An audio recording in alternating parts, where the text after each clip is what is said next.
Types of nations ఇంకా జీడిపికి సంబంధించింది ఒకసారి రివిజన్ చేద్దాం. జిఎన్పి అంటే మనం చూసుకున్నాము, ఇది GDP plus primary income earned by residence, primary income earned by residence from abroad minus primary income earned by non residence from India. Non residence ఇది primary income అంటే ఏంది? వేజెస్ కానీ ఇంట్రెస్ట్ కానీ ఇంట్రెస్ట్ కానీ ప్రాఫిట్ కానీ rent కానీ. ఇది secondary income ignore చేస్తాం. సెకండ్ హ్యాండ్ గూడ్స్ అమ్మడం వల్ల వచ్చిన దాన్ని కూడా ఇగ్నోర్ చేస్తాం. సెకండరీ ఇన్కమ్ అంటే గిఫ్ట్ కానీ, డొనేషన్ కానీ, రెమిటెన్స్ కానీ, చారిటీస్ కానీ, ఫైన్స్ కానీ, ఇవన్నీ. ఇది అన్నట్టు ఇది జిఎన్పి ఎట్ మార్కెట్ ప్రైజెస్. ఇది ఏమంటాం? GNP equal to GDP plus net factor income from abroad. ఇది అబ్రాడ్కి వెళ్ళి వచ్చింది నెట్ ఫ్యాక్టర్ ఇన్కమ్. సో జిఎన్పికి జీడిపికి అంటే ఇది అబ్రాడ్ నుంచి వచ్చింది కూడా యాడ్ చేయాలి. ఇంకే జీడిపికి యాడ్ చేస్తే అది జిఎన్పి అవుతుంది. గ్రాస్ నేషనల్ ప్రోడక్ట్ అది అన్నట్టు. సో గ్రాస్ నేషనల్ ప్రోడక్ట్ అది. ఇది net factor income from abroad. So ఇలా ఉంటుంది. నెక్స్ట్ వచ్చేసి దీని నుంచి వచ్చేసింది డెప్రిషియేషన్ కూడా ఉంటుంది. డెప్రిషియేషన్ కూడా తీసేయాలి కదా. డెప్రిషియేషన్ అనేది ఎవరి ఎర్నింగ్స్లో పార్ట్ కాదు. So NNP at market price equal to GNP minus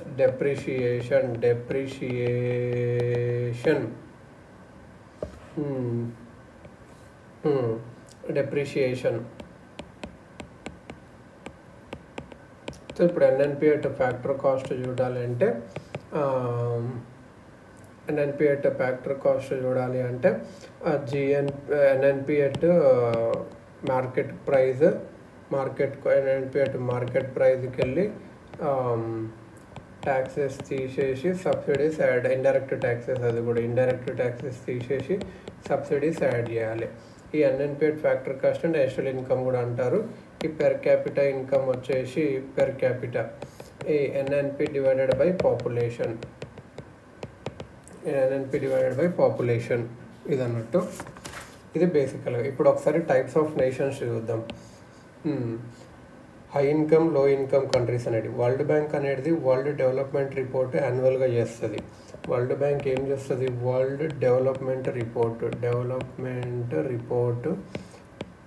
యాన్యువల్గా release చేస్తుంది.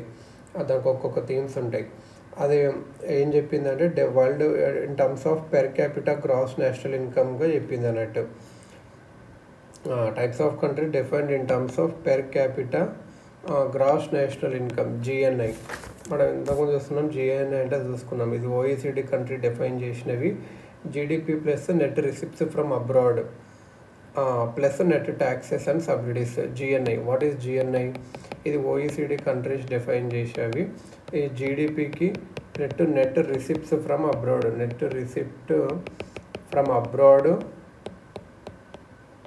ఇంకా లేకపోతే అబ్రాడ్ నుంచి రావాల్సిన ట్యాక్సెస్, కాకపోతే సబ్సిడీస్ కూడా రిసీవబుల్ ఫ్రమ్ అబ్రాడ్, అన్నీ అబ్రాడ్ నుంచి వచ్చినాయి అని. ఇక్కడ నెట్ రిసిప్ట్స్ అంటే ఏమొచ్చు? వేజెస్, ఇంట్రెస్ట్, ప్రాఫిట్, రెంట్ ఉండేగా, ఇవి బట్టి జిఎన్ఐ అని అంటున్నారు. ఇక్కడ అబ్రాడ్ ఎవరంటే 12 months కన్నా తక్కువ స్టే చేసి ఎకనామిక్ ఇంట్రెస్ట్ ఇది అన్నట్టు ఓఈసిడి కంట్రీ డిఫైన్ చేసినాయి. So per capita gross national income పైన వీళ్ళు క్లాసిఫై చేసేది వరల్డ్ బ్యాంక్ ఒక వరల్డ్ డెవలప్మెంట్ రిపోర్టు ఏదైతే యాన్యువల్ ఒకసారి రిలీజ్ అవుతుందో. హై ఇన్కమ్ కంట్రీస్ అనేటివి హై ఇన్కమ్ ఇక్కడ $696 కన్నా ఎక్కువ ఎర్న్ చేస్తే అది అన్నట్టు high income. Upper middle income వచ్చేసి $4096 నుంచి $12696 వరకు. లోవర్ మిడిల్ ఇన్కమ్ నుంచి వచ్చి 1046 నుంచి 4095 వరకు. ఇది ఇండియా లోవర్ మిడిల్ ఇన్కమ్లో వస్తుంది అన్నట్టు. లో ఇన్కమ్ అంటే జస్ట్ $1045 కన్నా తక్కువ ఉంటే కూడా అది లో ఇన్కమ్ అన్నట్టు. ముందు ఏమైతుంటే వరల్డ్ బ్యాంక్ ఈ క్లాసిఫికేషన్ అనలిటికల్కే వాడుతుండే. కాకపోతే 2018 నుంచి ఏమైందంటే International Bank for Reconstruction and Development ఉంటుంది, IBRD, International Bank for Reconstruction and Development. Extra surcharge చేస్తుంది high income extra surcharge just analytical పర్పసే వాడుతుండే. తర్వాత ఎక్స్ట్రా సర్చార్జ్ ఇండియా WTOకి కంప్లైంట్ చేసింది. చైనా అనేది upper middle income country, so దానికి relaxation తక్కువ ఇవ్వాలి, కన్సెషన్స్ తక్కువ ఇవ్వాలి ట్రేడింగ్ని. So high income, upper middle, lower middle, లో ఇన్కమ్ ఇది అన్నట్టు. మిడిల్లో 2 ఉంటాయి, హై లో. మనది వచ్చేసి ఇండియా వచ్చేసి లోవర్ మిడిల్. అడ్వాన్స్డ్ ఎకనామీస్ అంటే ఏంటంటే ఇది IMF వాడింది. అడ్వాన్స్డ్ ఎకనామీస్ అంటే ఏంటి? Advanced economies, advanced ECONOMIES. Advanced economies అంటే ఏంటంటే ఇది IMF వాడింది డెవలప్డ్ నేషన్స్ కానీ మెచ్యూర్ నేషన్స్ కానీ డిఫైన్ చేయడానికి. ఇక్కడ ఏముంటుందంటే by advanced economies developed nations or mature economies. Per capita income level ఎక్కువ ఉంటుంది, per capita income level high. Export diversification, exporting many types of goods and services ఒకటే సింగిల్గా చేయకుండా ఎక్స్పోర్టింగ్. ఇప్పుడు కువైట్ అంటే 70% అవుతుంది. Export diversification, highly integrated into the global financial system అన్నట్టు. అదేంటంటే they would be the members of the OECD group much before the 1990s. Highly integrated into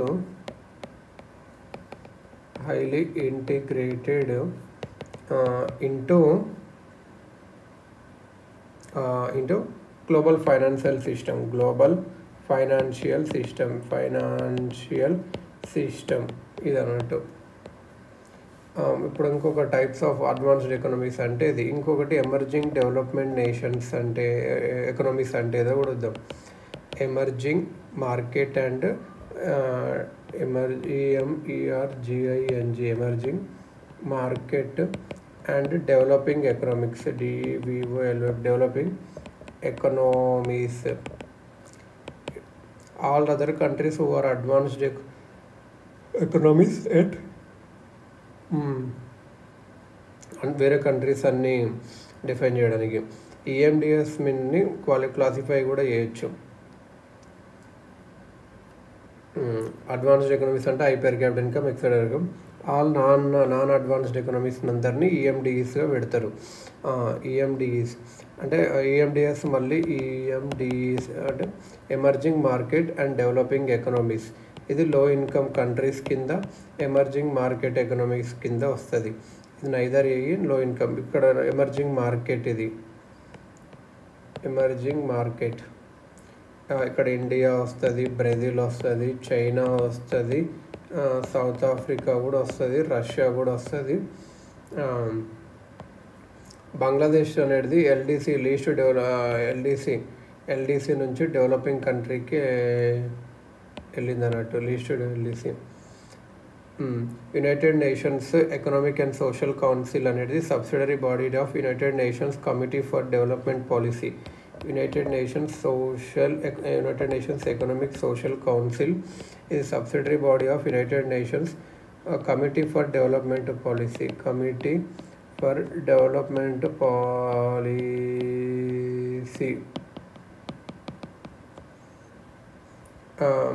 To classify set following parameters for classifying least developed countries. Least developed countries ఎలా ఉండాలో parameters mention చేసింది అన్నట్టు. United Nations Economic and Social Council which is subsidiary of United Nations Committee for Development Policy. దాని subsidiary United Nations Committee subsidiary body United Nations Committee for Development Policy అనేది. Per capita gross national income అనేది per capita gross national income GNI అనేది $1,230 కన్నా తక్కువ ఉండాలి.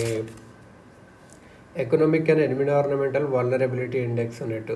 ఇది percentage of population in low elevation coastal zones కానీ, natural disasters కానీ, instability of agriculture production and ఎక్స్పోర్ట్స్లో కానీ ఇది ఉండడం అన్నట్టు. సెకండ్ ఏంటంటే economic and environmental vulnerability index ఇది అన్నట్టు. నెక్స్ట్ వచ్చేసి ఉమెన్ అసెట్స్ ఇండెక్స్ అన్నట్టు.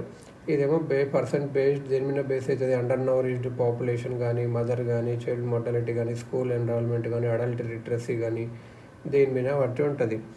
Human assets index. So United Nations Committee for Development Policy ఉంటుంది కదా, అది లీస్ట్ డెవలప్డ్ కంట్రీస్ని పెర్ క్యాపిటల్ GNI $1230 కన్నా తక్కువ ఉండాలి, ఎకనామిక్ అండ్ ఎన్విరాన్మెంటల్ వల్నరబిలిటీస్ ఉండాలి, హ్యూమన్ అసెట్స్ ఇండెక్స్ ఉండాలి. United Nations General Assembly had announced based on both 3 indicators, Bangladesh, Nepal and republic of Lao అనేవి LDC నుంచి డెవలపింగ్ కంట్రీకి వస్తాయి 2016లో అని చెప్పి అనౌన్స్ చేసింది అన్నట్టు.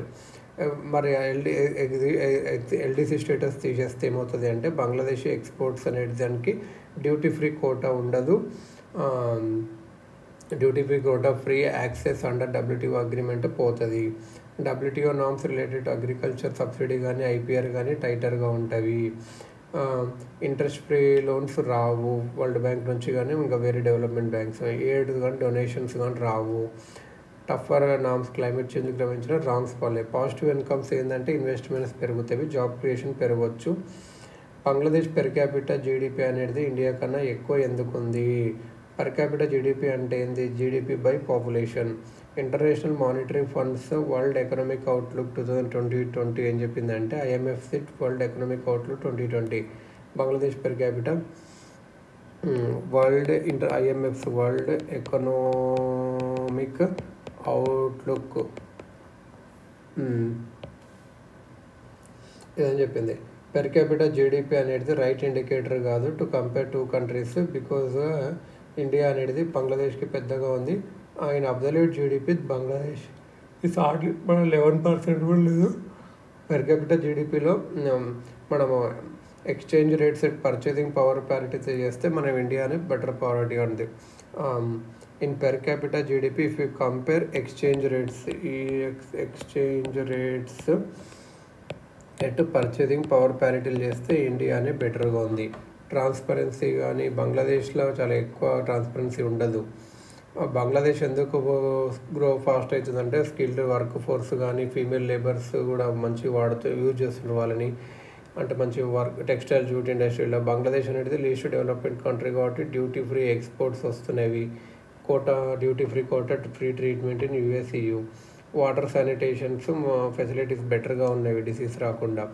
ఇండియా అనేది ఒక డెవలప్డ్ కంట్రీ కాదా? PM మోడీ ఏం చెప్పారు అంటే, మన కంట్రీ 2047 కల్లా డెవలప్డ్ అవుతుంది 100 years ఇండిపెండెన్స్ వల్ల.